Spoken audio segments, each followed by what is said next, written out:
Youssef, des crus, pas des grillés, hein?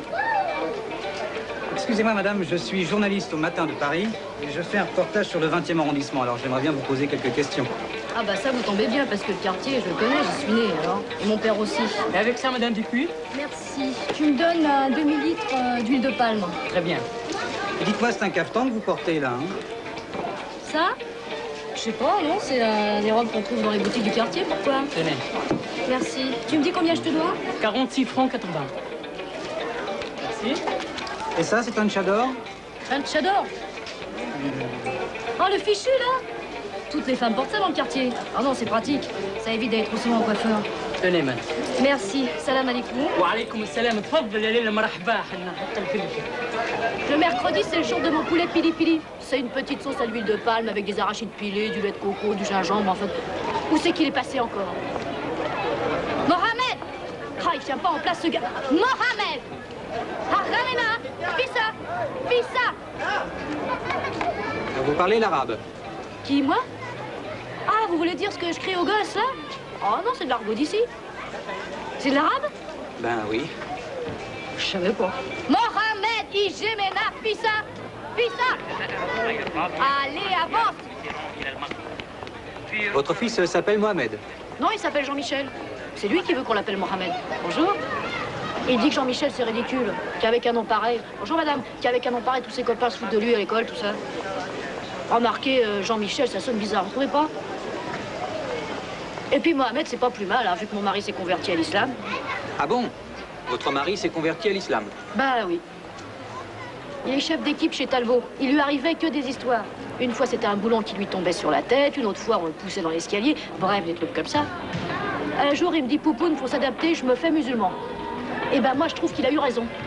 Et maintenant, avec ses ouvriers, ça va? Oh ben maintenant, il a plus de problème. Il y a du racisme dans le quartier? Oh là là, oui, ça, m'en parlez pas. Tenez, prenez notre immeuble, par exemple. Hein. Bon, en dehors de nous, c'est surtout habité par des Ivoiriens, des gens très gentils. Mais ils sont tous baoulés, sauf une famille qui est bêtée. Et alors, faut vous dire que les baoulés et les bêtés, c'est très différent. Hein. C'est un peu comme les Kabyles et les Arabes, vous voyez. Eh ben, faut voir comment les baoulés traitent les bêtés. Ah oui, il y a du racisme, ça, il y a du racisme dans le quartier. Et vous, vous n'avez aucun problème? Vous voulez dire nous, les Français? Oui. Oh non, nous, on est qu'à l'accepter. D'où sors-tu, toi? Je viens faire les courses. Mais comment je reviens de faire les courses? Je reviens de faire ça avec qui? Ben, toute seule. Toute seule. Bonjour, madame Dupuis. Toute seule depuis le temps que tu es partie. Mais je viens juste de partir. Où sortis? Le quartier doit vous sembler bien changé tout de même depuis votre enfance, non? Oh non, je trouve pas. Salam alek. Alaykoum salam. Enfin, un peu tout de même. Mais Paris sera toujours Paris, allez. Ben, c'est là que j'habite. Et c'est quoi ces dessins? Ça? Ah, ça veut dire qu'on a marié Hadj. Entrez. Hadj? Bah oui, Hadj. Vous savez pas ce que ça veut dire? Ça veut dire qu'il a fait son pèlerinage à la Mecque. Ah bon? Mais oui, il a profité d'un voyage organisé par le comité d'entreprise. Je vous prends un peu de sel, madame Dupuis. Allez-y, madame Tissala. Ah, ben, je vous prends aussi un peu de farine, hein. Faites donc. Au revoir, madame Dupuis. Au revoir, madame Tissala. Bon, ben vous allez bien prendre quelque chose. Mais si, allez, venez. J'ai un petit vin de palme, vous m'en direz des nouvelles.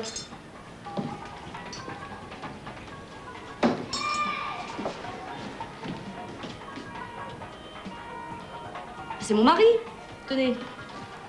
Je vous le présenterai dès qu'il aura fini sa prière. Il a l'air vraiment très pratiquant. Oh oui. Il s'est converti pour s'adapter et petit à petit, il est devenu très croyant. Remarquez, il a toujours eu l'esprit très religieux, hein. Il a été très longtemps à la CGT, vous savez. Oh, Yvette et Roland. Oh non, ça c'est gentil d'être venu. Oh, oh. Ça va? Justement, il y a un monsieur du Parisien qui est là. Du matin. Oui, mais c'est pareil. Je vous présente Yvette, ma sœur, et mon beau-frère Roland. Ils habitent à Porte d'Italie. c'est que c'est silence radio chez tous les politiques, et pour le coup de droite comme de gauche sur mon territoire, et des gens qui peuvent parfois ne pas être avares pour donner des leçons. Là, on n'entend plus rien. C'est pas admissible. Imaginez, Monsieur Bourdin, simplement que je vous regarde et je vous dise, parce que vous êtes un homme, parce que votre sexe est un sexe masculin, vous devriez être voilé par pudeur. Pourquoi l'obligation de pudeur pèse sur la femme et pas sur l'homme? Pourquoi cette pudeur doit l'amener à disparaître du monde social? Parce qu'à la fin, la femme est mise sous un abat-jour. Pourquoi est-ce que nous, on doit affronter ça alors qu'on est dans un État qui énonce clairement l'égalité femmes-hommes? Pourquoi est-ce que notre égalité à nous, les femmes, on peut se permettre de la remettre en cause? Pourquoi est-ce que de tels discours peuvent être tenus sans que personne ne mène le combat politique et culturel? Pourquoi un tel silence? Ça me fait mal. Alors je vous pose la question, pourquoi un tel silence? Vous avez recueilli, je regardais ce que vous avez écrit, vous avez recueilli de nombreux témoignages de femmes voilées habitant dans certains quartiers où on ne peut pas être une femme non voilée. C'est vrai? C'est pas qu'on ne peut pas l'être, c'est qu'il faut accepter d'en payer le prix. Oui, et le prix est un prix d'opprobre social. C'est vrai que je raconte dans mon article qu'un jour je vois une femme arriver voilée qui me semblait pas du tout avoir le caractère et qui est pas très croyante. Donc je la vois, je tombe des nues et je lui dis mais comment toi? Et c'est vrai que j'ai fait une belle leçon de morale, hein, en femme blanche émancipée qui a aucun souci. Là j'y vais à fond. Et la femme me regarde très simplement et me dit mais est-ce que tu vis où je vis?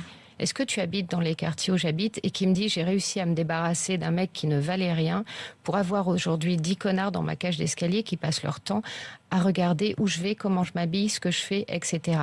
Et me disant, le problème, c'est qu'encore moi, je peux me battre. Mais c'est mes enfants. Comme leur mère n'est pas respectable, ma fille, on lui dit, tu finiras dans une cave. Mon fils, on lui dit, t'es pas capable de te faire obéir d'une femme, t'es donc un moins que rien. Et à la fin, elle me dit, je me voile. On me fout la paix, on fout la paix à mes enfants, et de toute façon, j'ai pas le choix. Et quand je lui dis, oui, mais il y a des lois, etc., elle va me dire quelque chose qui m'a scotché. Et pourtant, j'ai rien eu à répondre.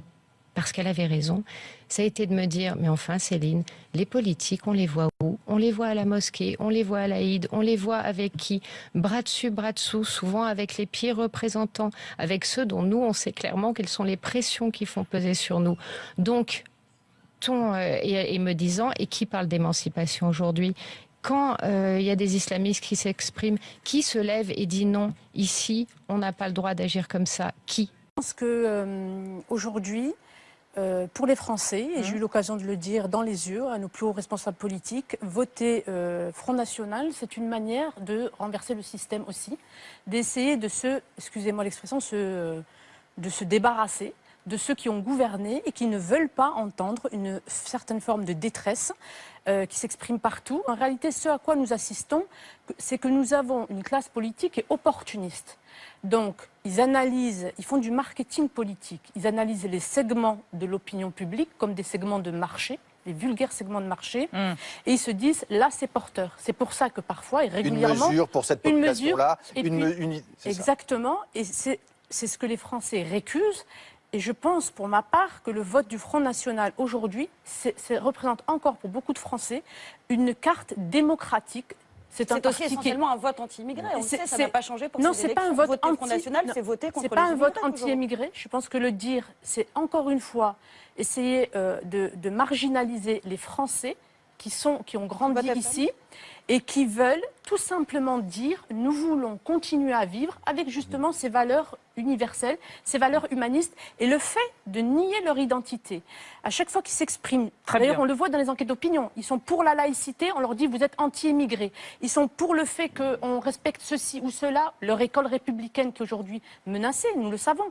On leur dit, vous êtes anti-émigrés. Et c'est ça qui fait qu'on n'a pas pu traiter les sujets qui aujourd'hui préoccupent les Français, dont Julien Drey parle, et lui-même avait dit dans le Figaro Magazine, on peut facilement retrouver ses écrits, que ses propres parents qui étaient enseignants en Algérie avaient dit, la société multiculturelle, ça ne fonctionne pas. Vous vouliez revenir à la réalité d'aujourd'hui.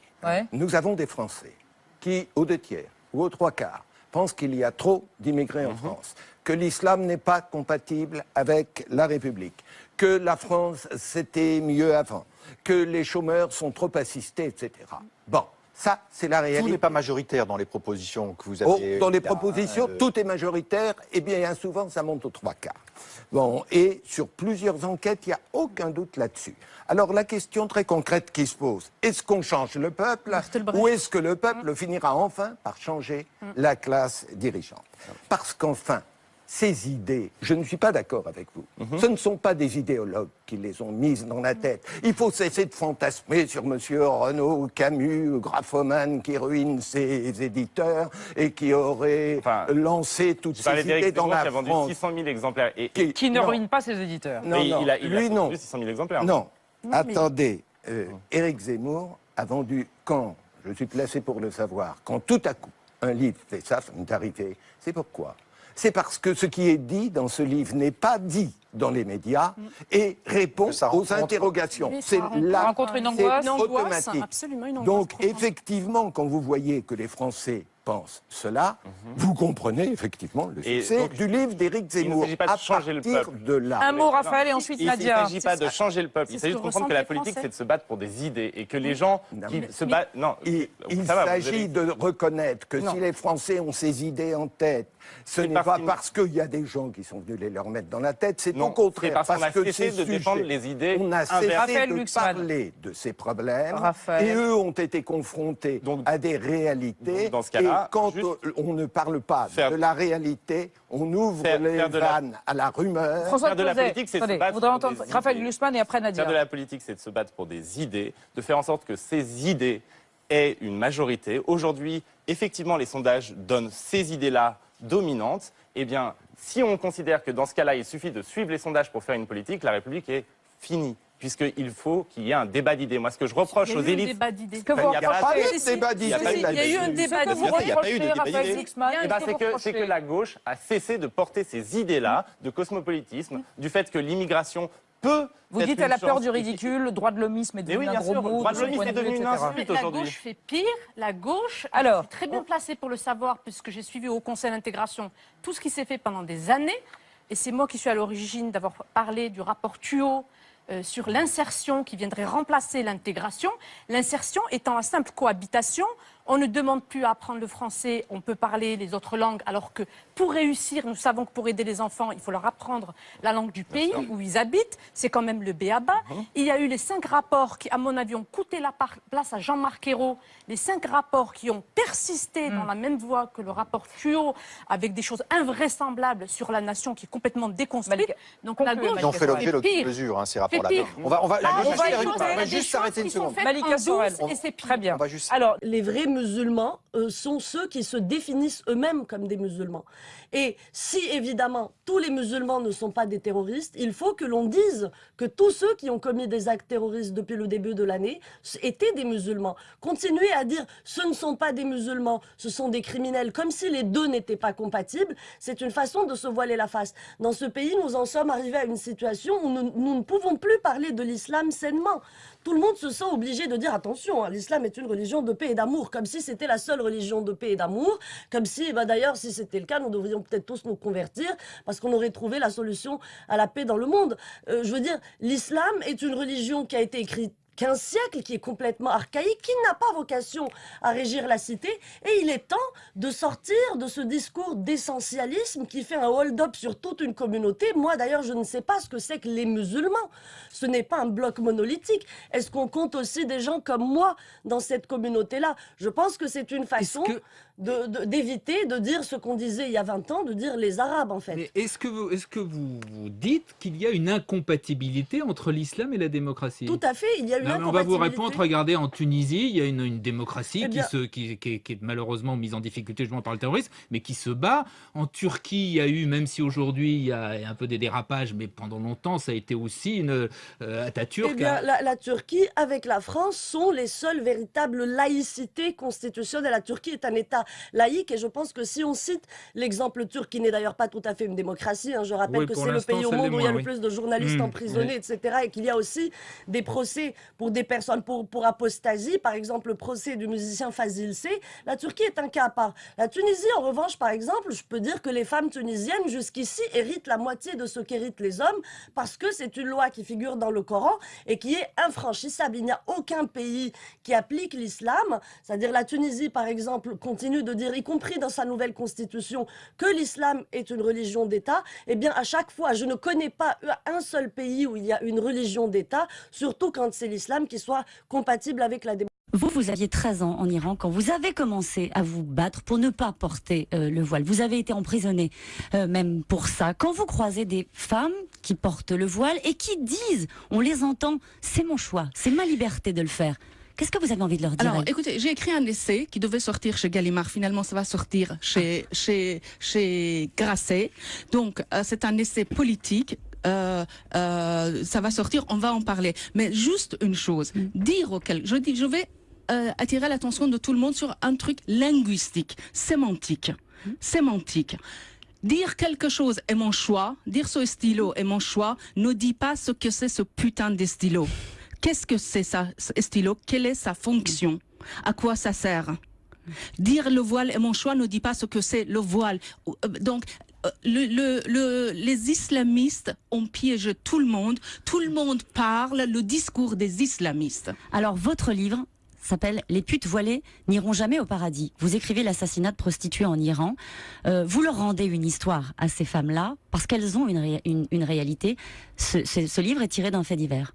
Alors, c'est pas d'un fait divers. Ce livre est un mélange de réalité et de fiction. Je brise les règles premières de la fiction. Je dis au lecteur ce qui se passe. Regardez ce que je vais faire. Je vais vous raconter le destin de deux gamines magnifiquement belles séparées dès l'âge de 12 ans. Elles vont devenir toutes les deux prostituées, mais elles le savent pas, même vous le savez. Puis je mets les lecteurs face à face avec des prostituées qui vont parler d'une façon scandaleuse, d'une façon absolument politiquement incorrecte. Et toutes ces femmes se distinguent par leur voix, par leurs paroles, par leur sensualité, par leur histoire, par leur caractère. Et dans votre livre, les hommes sont des frustrés. Alors, ce livre, oui, je crois, je voudrais que ce roman fasse bander le cerveau de tous, femmes et hommes. Dans ce livre, je décris le désir des femmes. Parfois, ces femmes parlent avec un langage très cru. C'est très cru. C'est un livre politique, mais c'est un livre très érotique aussi. Elles racontent leur désir, elles racontent le sexe tarifé. Donc, ça parle du désir des femmes. Elles racontent leur désir, mais eux, non. Non, bien sûr, bien sûr. Et ça parle du désir des frustrés sexuels qui sont des islamistes. Param, vous, le chiite iranien, par rapport à la question que je posais sur le terrorisme, vous les considérez, parce que bon, vous avez eu vos terroristes aussi, hein, du côté de l'Iran. Aujourd'hui, on parle des terroristes sunnites, mais enfin des chiites, il y en a aussi. Et il y en a même toujours. Ils sont musulmans. Vous les considérez comme musulmans, comme des frères musulmans? Bah oui, à partir du moment où votre interlocuteur se réclame d'une croyance, en tant qu'observateur, vous ne pouvez qu'admettre ce que lui-même réclame. Donc il est difficile pour moi d'être plus chiite que le chiite ou plus catholique que le pape. Donc s'il se dit croyant musulman, chiite ou sunnite ou wahhabite ou salafiste ou hanbali, bah, il est ce qu'il dit. Enfin, on n'est pas obligé de répondre comme ça. On peut très bien dire connard, t'as rien compris, relis le Coran, c'est pas comme ça. Oui et non. Vous savez, un grand ayatollah iranien farouchement opposé à l'invention khoméiniste, la lecture khomeinienne, si vous voulez, disait... et c'est un grand ayatollah, il connaît le texte. Il y a à peu près tout et son contraire dans le Coran. Il y a la Mecque, il y a Médine. Il y a le ministère du prophète qui est mystique, il y a le ministère du prophète qui est chef de guerre. Donc, de quel verset on parle? Et il n'y a pas d'ordre chronologique comme il y a dans la Bible, dans les versets. Donc vous avez des versets de Mecque, vous avez des versets de Médine, tout ça c'est un peu mélangé. Le véritable problème, c'est ce qui s'est produit en 1979 en Iran. Le modèle, c'est ça. L'initiateur, c'est ça. Le précurseur, c'est ça. Et si ça devient une franchise, là, vous êtes en face d'un problème majeur. Qu'est-ce que ça veut dire, devenir une franchise? que d'autres copient le modèle et se réclament de ça. Absolument. Ben Laden l'avait dit dans les années 90, son modèle c'était Khomeini. Ça y est, c'est l'État islamique Daesh, il est arabe, il est sunnite, il se réclame d'une doctrine sunnite quelconque, mais il ne fait avec ses moyens que suivre la voie qui avait été ouverte par Khomeini, et pas seulement par Khomeini. Les intellectuels religieux qui l'encadraient ici à Paris, en complet costume-cravate, furent essentiels dans ce qu'il accomplit. Absolument essentiels. Parce que ces intellectuels religieux diplômés des plus grandes universités américaines ont fait la jonction, justement, entre le sacré et le profane. On fait en sorte que Michel Foucault, que Jean Daniel, que le Nouvel Obs, que Libé, que Le Monde sont tombés dans le panneau. Parce qu'ils sont tombés dans le panneau, il n'y a pas d'autre mot. Et parce que souvent, bon, c'est des gens très bien, mais qui ne parlent ni le persan, ni l'arabe, ni le turc, ni l'hébreu. C'est les 4 langues qui ne sont pas... Bon, et se laissent parfois fasciner assez facilement par les charmes de l'Orient. Juste, y a-t-il un rapport entre l'islamisme et le fascisme? Alors, il y a un journaliste, un grand journaliste britannique, qui a incarné longtemps d'ailleurs la gauche britannique, qui était Christopher Hitchens, qui a fait une comparaison entre les deux, et c'est assez frappant. Il dit, regardez, chez les trois même, puisque si on ajoute le nazisme, il dit, regardez, le même culte de la violence meurtrière, le même sentiment d'humiliation que pouvaient avoir les Allemands à l'époque, la paranoïa antisémite, la valorisation du chef, le culte du livre unique, hein, c'est le petit livre rouge, c'est le petit livre vert, c'est Mein Kampf, voilà. La répression des sexualités déviantes, le mépris des arts et de la littérature, enfin la haine de la culture, et la culturation. Destruction même, le culte de la culturation. Et la récupération d'une partie de l'idéologie socialiste, et enfin le culte du sacrifice. Oui, c'est ça, c'est-à-dire qu'à partir du moment où, et c'est là le danger également, c'est à partir du moment où un accident stratégique de ceux qui font l'histoire se produit, comme en 1979, et qu'une clique d'imbéciles s'empare de l'appareil d'un État. Là, vous êtes dans une situation tout à fait autre qu'avant. Ce n'est plus un plateau télévisé, ce n'est plus une mosquée perdue quelque part ou une confrérie plus ou moins obscure qui... Non, là, ils ont un appareil d'État à leur disposition, donc ils peuvent poursuivre leurs idées avec les moyens d'un appareil d'État. C'est ce qui s'est produit en 1979 en Iran et c'est ce qui a tout déclenché. Absolument. La France a perdu son âme et son identité.